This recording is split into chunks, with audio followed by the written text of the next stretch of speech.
নমস্কার বন্ধুরা। আজ আমরা মিষ্টির দোকান খুলছি, সেটা দেখাবো। চলো ভিডিওটা শুরু করা যাক।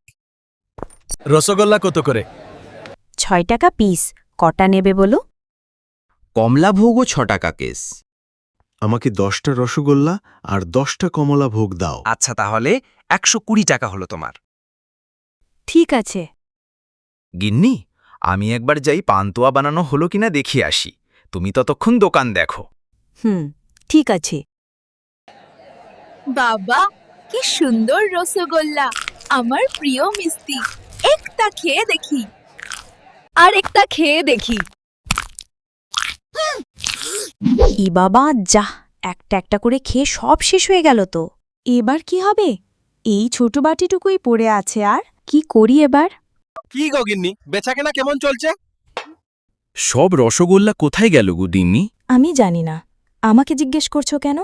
মনে হয় বিক্রি হয়ে গেছে। কমলা ভোগও তো কমে গেছে। সব মিষ্টি এত শেষ হলো দিকয়ে? আমাকে সন্দেহ করছো? নানা গিন্নি, তা নয়। আমাকে সন্দেহ করো? চোর বললে আমি আর তোমার দোকানে কাজ করব না, বলে দিলাম। আচ্ছা গিন্নি, ঠিক আছে, বাদ দাও।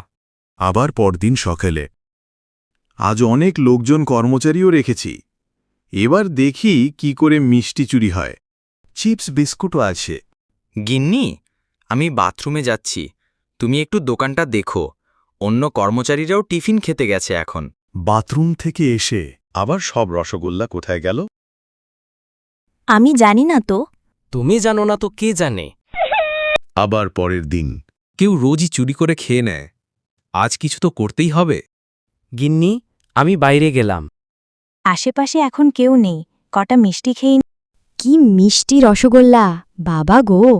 কটা কমলাভোগও খেয়ে দেখি। এই তো আমার মিষ্টি চোর ধরে ফেলেছি। যা, ধরা পড়ে গেলাম।